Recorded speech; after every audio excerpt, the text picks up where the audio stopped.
എല്ലാവർക്കും അനൂസ് കിച്ചണിലേക്ക് സ്വാഗതം. ഇന്ന് നമുക്ക് ഉലുവ കഞ്ഞി ഉണ്ടാക്കാം. പൊതുവെ നമുക്ക് എല്ലാവർക്കും ഈ കഞ്ഞി കുടിക്കാൻ മടിയാണ് അല്ലേ. ഉലുവയൊക്കെ ചേർത്തതായതുകൊണ്ട് കയ്പുണ്ടാവുമോ എന്നൊക്കെയുള്ള സംശയം ഉണ്ടാവാം. പക്ഷേ കർക്കിടക മാസത്തിൽ ഇതുപോലെ ഉലുവ കഞ്ഞിയും മരുന്ന് കഞ്ഞിയൊക്കെ കുടിക്കുന്നത് വളരെ നല്ലതാണ്. അപ്പോൾ ഉലുവ കഞ്ഞി നല്ല ടേസ്റ്റി ആയിട്ട് ഉണ്ടാക്കാനുള്ള ഒരു റെസിപ്പിയാണ് ഇന്ന് നിങ്ങളായിട്ട് ഞാൻ ഷെയർ ചെയ്യുന്നത്. കുട്ടികൾക്ക് പോലും കൊടുക്കാം, അത്രയ്ക്ക് നല്ല ടേസ്റ്റിയാണ്. അപ്പോൾ എന്തായാലും നമുക്ക് നോക്കാം. അപ്പോൾ കഞ്ഞിക്കായിട്ട് ഞാൻ എടുത്തിരിക്കുന്നത് ഈ പൊടിയരിയാണ് കേട്ടോ. അതായത് നമ്മൾ നുറുക്കരി എന്ന് പറയത്തില്ലേ, കഞ്ഞി വെക്കാൻ സാധാരണ യൂസ് ചെയ്യുന്ന അരിയാണ്. നമുക്ക് നാട്ടിലാണെങ്കിൽ എല്ലാ കടകളിലും വാങ്ങിക്കാൻ കിട്ടും ഇത്. പുറത്തുള്ളവർക്കാണെങ്കിൽ ഇന്ത്യൻ സ്റ്റോറുകളിലൊക്കെ നോക്കിക്കഴിഞ്ഞാൽ ബ്രോക്കൺ റൈസ് എന്ന് പറഞ്ഞിട്ട് പാക്കറ്റിൽ വാങ്ങിക്കാൻ കിട്ടും. ഇതാണ് കഞ്ഞി വെക്കാൻ ഏറ്റവും നല്ലത്. പിന്നെ നിങ്ങൾക്ക് കിട്ടില്ല എന്നുണ്ടെങ്കിൽ വേറെ ഏതെങ്കിലും അരി എടുക്കാം, പച്ചരിയോ മട്ട അരിയോ ഏതെങ്കിലും എടുക്കാം. അപ്പോൾ ഞാനൊരു അരക്കപ്പ് അരി എടുത്ത് നന്നായി കഴുകിയതിന് ശേഷം ഒരു 4-5 മണിക്കൂർ വെള്ളത്തിൽ കുതിർത്ത് വെച്ചിട്ടുണ്ടായിരുന്നു. നമ്മൾ ഈ ഉലുവക്കഞ്ഞിയൊക്കെ സാധാരണ വൈകിട്ടാണല്ലോ ഉണ്ടാക്കുന്നത്. അപ്പോൾ രാവിലെ തന്നെ വെള്ളത്തിൽ ഇട്ട് വെച്ച് കഴിഞ്ഞാൽ പെട്ടെന്ന് വെന്ത് കിട്ടും. അതിനായിട്ടാണ് കുറച്ച് നേരം ഒന്ന് കുതിർത്ത് വെക്കുന്നത്. അപ്പോൾ നന്നായി കഴുകിയതിന് ശേഷം ഒരു 4-5 മണിക്കൂർ മിനിമം കുതിർത്ത് വെക്കണം. പിന്നെ വേണ്ടത് ഉലുവയാണ്. ഞാനൊരു 1.5 ടേബിൾ സ്പൂൺ ഉലുവ എടുത്തിട്ടുണ്ട്.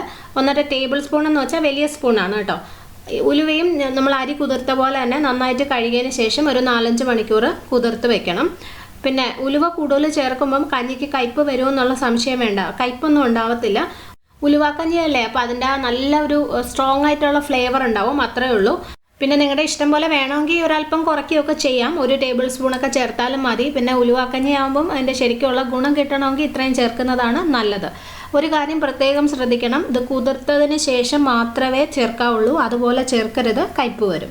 പിന്നെ നമുക്ക് കുറച്ച് തേങ്ങാപ്പാൽ വേണം. 1 കപ്പ് നല്ല കട്ടി തേങ്ങാപ്പാലും 2.25 കപ്പ് കട്ടി കുറഞ്ഞ പാലുമാണ് വേണ്ടത്. പിന്നെ ഇതിൽ ചേർക്കാനായിട്ട് ഒരു 5-6 ചെറിയ ഉള്ളിയും പിന്നെ 2 ചെറിയ അല്ലി വെളുത്തുള്ളിയും വേണം. വെളുത്തുള്ളി ചെറിയ 2 അല്ലിയാണ് ഞാൻ എടുത്തിരിക്കുന്നത് കേട്ടോ. വലുതാണെങ്കിൽ ഒരെണ്ണം എടുത്താൽ മതി, ഒത്തിരി ഫ്ലേവർ വേണ്ട. ഈ ചെറിയ ഉള്ളിയും വെളുത്തുള്ളിയും ചേർക്കുമ്പോൾ കഞ്ഞിക്ക് നല്ലൊരു ടേസ്റ്റ് കിട്ടും. ആ ഉലുവയുടെ ഒത്തിരി സ്ട്രോങ് ആയിട്ടുള്ളൊരു ടേസ്റ്റ് ഉണ്ടല്ലോ, അത് കുറച്ചൊന്ന് കുറഞ്ഞ് കിട്ടും. അപ്പോൾ ഇതെന്തായാലും ചേർക്കണം, ഒഴിവാക്കരുത്. പിന്നെ നമുക്ക് കഞ്ഞി ഉണ്ടാക്കാം. ഞാനൊരു 5 ലിറ്ററിൻ്റെ കുക്കർ എടുത്തിട്ടുണ്ട്. ഇതിനകത്തേക്ക് എല്ലാ സാധനങ്ങളും ചേർക്കാം. കുതിർത്ത് വെച്ച അരി ഇട്ട് കൊടുക്കാം. 1.5 ടേബിൾ സ്പൂൺ ഉലുവ, ചെറിയ ഉള്ളിയും വെളുത്തുള്ളി ഇടാം. ഇത് അരിയേണ്ട ആവശ്യമൊന്നുമില്ല, അതുപോലെ തന്നെ ഇട്ടാൽ മതി. കുക്കറിലാകുമ്പം അങ്ങ് ഉടഞ്ഞോളും, കഞ്ഞിയുടെ കൂടെ തന്നെ ചേർന്നോളും. ഇതിനകത്തോട്ട് 2.25 കപ്പ് കട്ടി കുറഞ്ഞ തേങ്ങാപ്പാൽ ഒഴിച്ചു കൊടുക്കാം. ആവശ്യത്തിനുള്ള ഉപ്പിടാം. ഇനി ഇത് അടച്ചു വെച്ച് ഹൈ ഫ്ലെയിമിൽ, ഏറ്റവും കൂടിയ ഫ്ലെയിമിൽ 4 വിസിൽ വേവിച്ചാൽ മതി. അതിനുശേഷം സ്റ്റൗ ഓഫ് ചെയ്ത് ഇതിൻ്റെ പ്രഷർ ഫുള്ള് പോകുന്നത് വരെ വെയിറ്റ് ചെയ്യണം. അത് കഴിഞ്ഞിട്ട് കുക്കർ തുറക്കാം. അപ്പം നമുക്കിത് തുറന്ന് നോക്കാം. 4 വിസിൽ കഴിഞ്ഞപ്പോൾ ഞാൻ സ്റ്റൗ ഓഫ് ചെയ്ത് പ്രഷർ പോകുന്നത് വരെ വെച്ചതാണ്. ഇപ്പോൾ ഇത് കണ്ടോ, നന്നായിട്ട് വെന്തിട്ടുണ്ട്. ഉലുവയും അരിയൊക്കെ നന്നായിട്ട് വെന്തങ്ങ് ഉടഞ്ഞിട്ടുണ്ട്. ഇതുപോലെയാണ് വേണ്ടത്. പൊടിയരി ആകുമ്പം പെട്ടെന്ന് ഇതുപോലെ നന്നായിട്ടങ്ങ് വെന്ത് കിട്ടും. ഇപ്പം നമ്മൾ സ്റ്റൗ ഓഫ് ചെയ്തേക്കുമായിരുന്നല്ലോ. പിന്നെ വീണ്ടും സ്റ്റൗ ഓൺ ചെയ്തതിന് ശേഷം ഇതിനകത്തോട്ട് 1 കപ്പ് കട്ടി തേങ്ങാപ്പാൽ ഒഴിച്ചു കൊടുക്കാം. ഇനി ഇത് തിളയ്ക്കേണ്ട ആവശ്യമില്ല, പാല് നന്നായിട്ടൊന്ന് ചൂടായാൽ മതി. അപ്പോൾ ഒരു മീഡിയം ഫ്ലെയിമിലിട്ടിട്ട് കുറച്ച് നേരം ഒന്ന് ഇളക്കി കൊടുക്കാം. ഇത് ജസ്റ്റ് ഒന്ന് ചൂടാവണം, അത്രേ ഉള്ളൂ.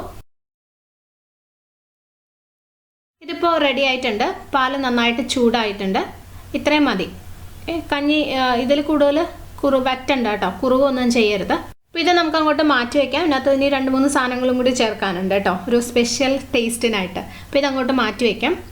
എന്നിട്ട് ഒരു പാനിലോട്ട് 1 ടീസ്പൂൺ നെയ്യ് ഒഴിച്ചു കൊടുക്കാം. നെയ്യ് കൂടുതൽ വേണമെങ്കിൽ ഒഴിക്കാം, 2 ടീസ്പൂണൊക്കെ വേണമെങ്കിലും ഒഴിക്കാം. പക്ഷേ ഹെൽത്തി ആയിട്ട് ഉണ്ടാക്കുന്ന സാധനമായതുകൊണ്ട് 1 ടീസ്പൂണാണ് ഞാൻ ഒഴിച്ചത്. ഇനി ഇതിനകത്തോട്ട് ഒരു 4-5 ചെറിയ ഉള്ളി കനം കുറച്ച് അരിഞ്ഞത് ഇട്ട് കൊടുക്കാം. ഉള്ളി ഇനി നന്നായിട്ടൊന്ന് മൂപ്പിച്ചെടുക്കണം, ചെറിയൊരു ബ്രൗൺ കളർ ആയാൽ മതി. ഉള്ളിത് ഇപ്പം ഒന്ന് മൂത്തിട്ടുണ്ട്, ഒരു ചെറിയ ബ്രൗൺ കളർ ആയിട്ടുണ്ട്. അപ്പോൾ കുറച്ച് കറിവേപ്പിലയും കൂടി ഇട്ട് ഒന്നും കൂടി മൂപ്പിച്ചെടുക്കാം. ഇത് റെഡിയാണ്. ഇത് നമ്മൾ ഉണ്ടാക്കി വെച്ച കഞ്ഞിയിലോട്ട് ഒഴിച്ചു കൊടുക്കാം. നന്നായിട്ടൊന്ന് മിക്സ് ചെയ്യാം.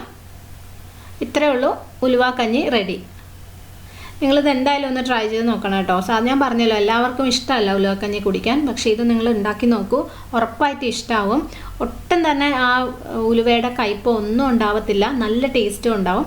എൻ്റെ വീട്ടിലാണെങ്കിൽ കുട്ടികൾ വരെ കഴിക്കും ഈ കഞ്ഞി. അത്ര നല്ല ടേസ്റ്റാണ്.